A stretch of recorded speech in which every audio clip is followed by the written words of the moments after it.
चिन्मयं व्याप्य सर्वं त्रैलोक्यं सचराचरं तत्पदं दर्शितं येन तस्मै श्री गुरुवे नमः। ज्ञान उदधिरु ज्ञान घना सद्गुरु शंकर रूप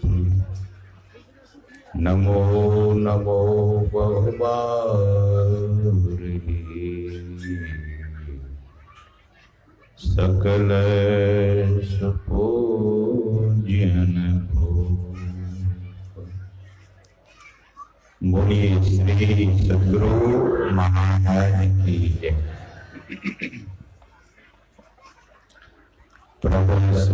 अनंत श्री विभूषित परमाराध्य परम पूज्यपाद संत सद्गुरु महाराज के परम पावन युगल पद्म पदों में सदा सदा पदबंधन। संतमत के वर्तमान आचार्य पूज्यपाद महर्षि नंदन परमहंस जी महाराज के परम पावन चरण कमलों में कोटि सा नमन। मंच पर विराजमान तपोमूर्ति पूज्यपाद स्वामी रघुनंदन जी महाराज और हमारे सुहृद सम्माननीय श्रद्धेय स्वामी सत्यप्रकाश सिंह महाराज, श्रद्धेय स्वामी बिरजानंद जी महाराज,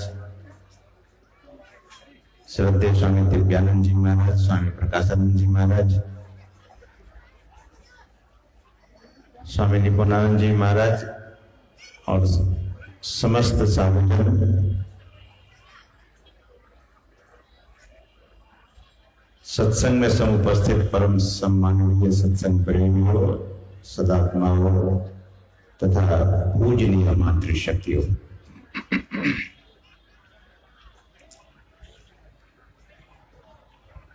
अभी हम आप श्रद्धेय स्वामी सत्य प्रकाश जी महाराज से ध्यान के संबंध में सुन रहे थे और मेरे पास तो समय बहुत कम है, मुझे हर जगह देखना भी पड़ता है और पूज्यपाद आचार्य श्री अपने निवास में विराजमान है। एक कहावत है, आप लोग याद रखिएगा, साधु की मौज राजा की फौज। कोई कुछ पता नहीं लगता, क्या पता उनकी मौज हो जाए और यहाँ मंच पर आकर आप लोगों को दर्शन दे दे।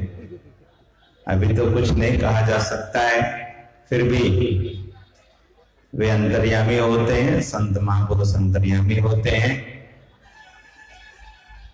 तो मैं ज्यादा कुछ नहीं कहूंगा, एक संस्मरण सुना देता हूं। दुनिया में एक कंपनी है, एप्पल कंपनी, अमेरिका की कंपनी है और यहाँ जितने करोड़पति, अरबपति, खरबपति और लखपति लोग बैठे हैं तो आप देखेंगे कि हर आदमी के हाथ में वही एप्पल फोन होता है। वो डिग्निटी है, सोसाइटी की डिग्निटी बन गई, प्रतिष्ठा बन गई है। तो उसी एप्पल कंपनी के जो मालिक हैं स्टीव जॉब्स नाम है उनका। वो ड्रग कंपनी का मालिक था। कंपनी दिवालिया हो गई, कंपनी घाटे में चली गई, जिसको कहते हैं कि कंपनी बुड़ गई। आदमी को जब कुछ सांसारिक घाटा होता है तो मन धन से ज्यादा जुड़ा हुआ रहता है, संपत्ति से। नए नए नोट जिसके हाथ में मिलता है तो कितना बढ़िया लगता है। जेब में नोट हो तो गर्मी बनी रहती है, जेब से नोट खाली होता है तो कुछ सामान पसंद आ गया मार्केट में तो मन कचोट के रह जाता कि काश पैसा होता तो हम भी खरीद ही लेते। तो उस आदमी, वह जो स्टीव जॉब्स था, अब तो नहीं रहे बेचारे, तो कंपनी दिवालिया हो गई, तो विक्षिप्त सा हो गया। बहुत इलाज कराया, बहुत सारे साइकियाट्रिस्ट के पास गया, मनोवैज्ञानिक के पास, लेकिन वो ठीक नहीं हुआ। किसी से पूछा कि अरे और कोई उपाय है? बोले भारत में चले जाओ, अमेरिका से भारत में चले जाओ और भारत के साधु संत अगर मिले तो उनको प्रणाम कर लेना, तो कोई रास्ता मिल जाएगा, यही काम करियो। साधुओं की संगति ही ऐसी होती है, क्षणमयी सज्जन संगति रेखा। तो स्टीव जॉब चले आए भारत, बहुत साधु संतों का नाम सुना। एक नीम करौली बाबा थे नैनीताल में, आप लोग भी सुने होंगे, बहुत लंबी उम्र के महापुरुष थे नीम करौली बाबा। पूर्व जन्म में, पूर्व आश्रम में, मतलब पूर्व आश्रम का मतलब है कि जब वे साधु नहीं बने थे तो भारत सरकार के सैनिक ऑफिसर रहे थे। तो जब वे साधु बने तो थोड़ी थोड़ी ख्याति हो गई। तो स्टीव जॉब ने पूछा कि इधर कोई महात्मा है पहाड़ में, नैनीताल एक हिल स्टेशन से है आपका उत्तराखंड का, हम जहां हम रहते हैं। तो वहां आए नीम करौली बाबा के पास, तो बड़े मौज में रहते थे नीम करौली बाबा। तो देखा कि 10, 20, 100, 50 लोग घेरे बैठे हैं। अब बाबा कभी कुछ बोलते हैं और कभी कुछ नहीं बोलते हैं। अब बहुत लोग बहुत सारी सामग्रियां उनके चरणों में अर्पित कर रहे हैं, चढ़ा रहे हैं। स्टीव जॉब को लगा कि हमें तो कुछ समझ में नहीं आता है, बाबा अंग्रेजी भी नहीं, अंग्रेजी भी नहीं बोलते। फिर सोचा एक बार मैं अंग्रेजी बोल करके तो देखूं उनके साथ। तो स्टीव जॉब्स बाबा से पूछा, बाबा I want to ask something. तो बाबा भी अंग्रेजी में बोले, क्योंकि बाबा तो भीतर से बड़े विद्वान थे, महापुरुष भीतर से सजाने होते हैं। और संसार के लोग, वे संसार के लोग जो प्रपंच में पड़े हुए, वे बाहर से लोगों को दिखाते हैं आप लोग सांसारी नहीं, आप लोग तो आध्यात्मिक हैं। तो आप लोग अपने पर नहीं लीजिएगा, आप लोग तो स्पिरिचुअल हैं, आप आध्यात्मिक है। तो उसने कहा कि I want to ask something. तो बाबा अपना मौन भंग करते हुए उनसे कहा कि what do you want to ask, you are welcome here and whatever you want to ask you can ask me.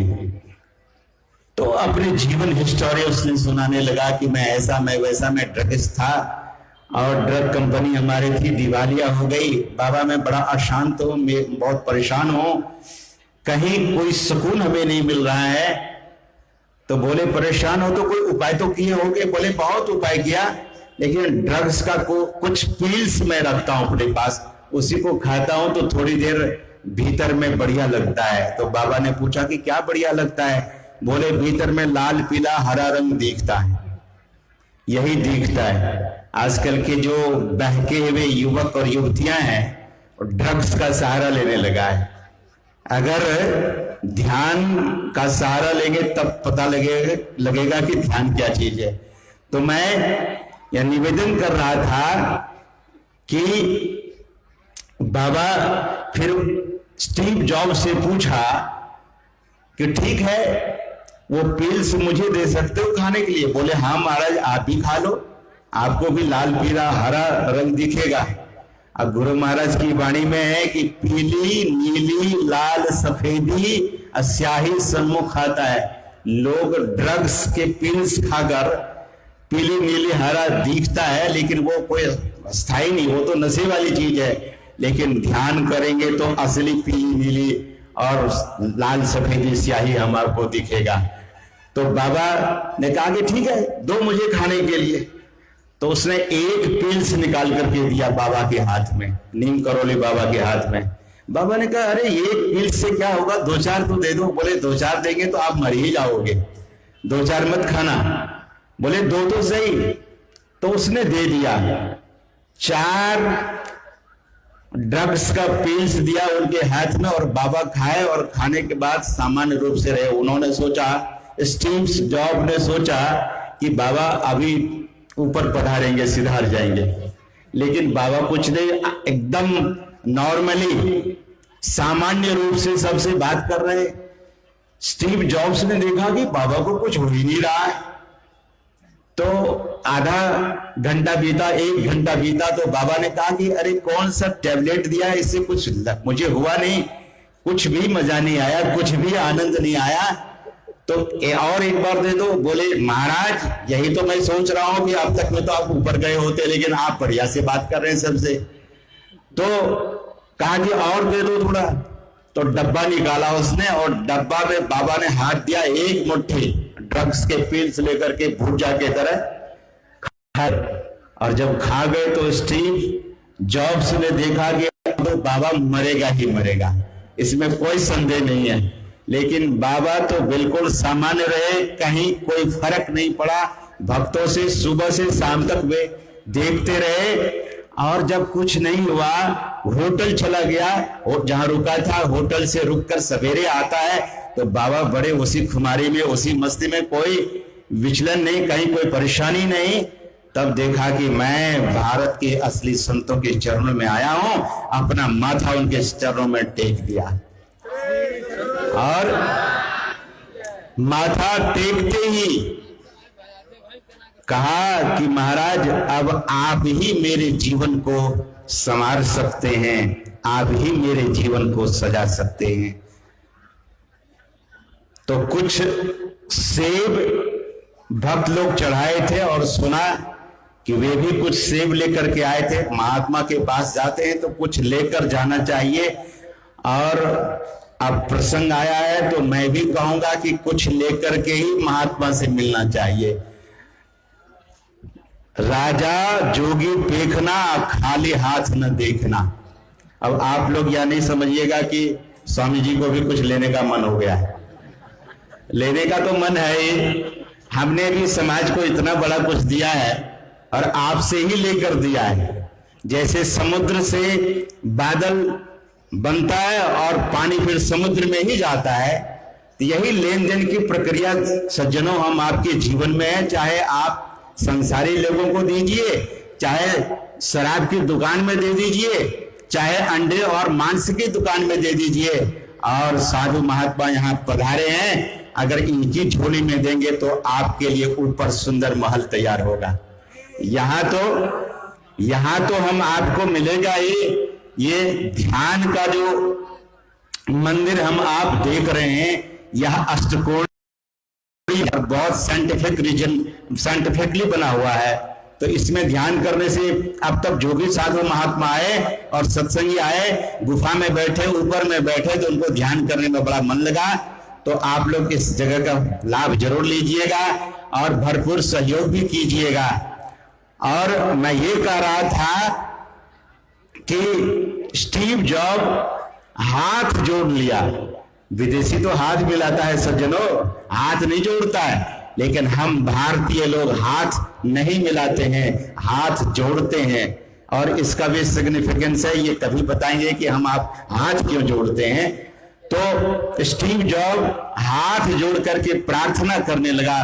तो बाबा की मौज, मैंने कहा था ना कि राजा की फौज बाबा की मौज, तो मौज हुई। और एक एप्पल उठाया और काट करके स्टीव जॉब को दिया।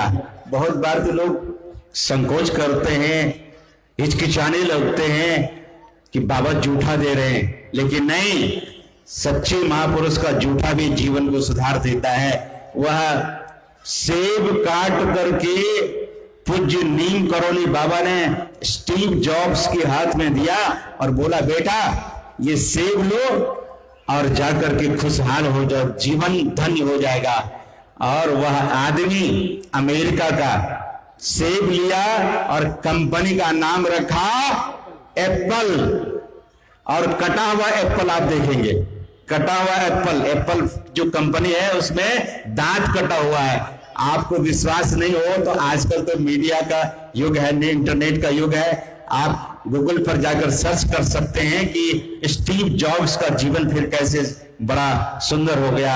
आज दुनिया की ऐसी कंपनी है।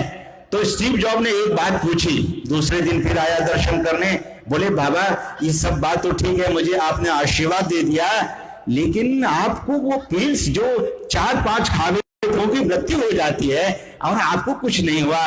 तो ध्यान से सुनिएगा, बाबा ने कहा कि स्टीव जॉब्स ये और किसी चीज का कमाल नहीं है, ये ध्यान का कमाल है, ध्यान का, ये ध्यान का कमाल है। तो सज्जनों, यहाँ महर्षि में ही ध्यान मंदिर का निर्माण हुआ है और आप लोगों के लिए हुआ है। जरूर इसमें भाग लेकर अपने जीवन को धन्य और कृत कीजिएगा। और मैं ज्यादा नहीं कुछ कहते हुए अपनी वाणी को विराम देने से पहले मैं एक अवश्य निवेदन करूंगा कि ध्यान में नियम दीजिए, ध्यान को नियम से कीजिए, बहुत बहुत लाभ होगा। दीवाल पर, गुरु में ही सेवा धाम के दीवाल पर भगवान महावीर की वाणी लिखी है, कदाचित आप घूमते फिरते आपकी नजर पड़े तो पढ़ लीजिएगा। उन्होंने कहा, जीवन भर ध्यान उन्होंने किया और उनकी वाणी है कि समस्त धर्मों का मूल ध्यान है। ध्यान क्या? The root of all religion. वो क्या है? तो भगवान महावीर कहते हैं दैट इज मेडिटेशन, वो ध्यान है। तो हम आप ध्यान नियम पूर्वक करें। हमारे बीच में तपोमूर्ति तपोधन पूज्यपाद स्वामी रघुनंदन जी महाराज विराजमान है और उनके मुखारविंद से कुछ चंद आशीर्वचन ही लेंगे क्योंकि समय अधिक हो गया है और आगे का भी कार्यक्रम देखना है। तो इन्हीं शब्दों के साथ मैं अपने वाणी को विराम देते हुए आप लोग एक बार हाथ उठाकर और सदगुरु महाराज की जय ध्वनि करेंगे। बोलिए प्रेम से श्री सदगुरु।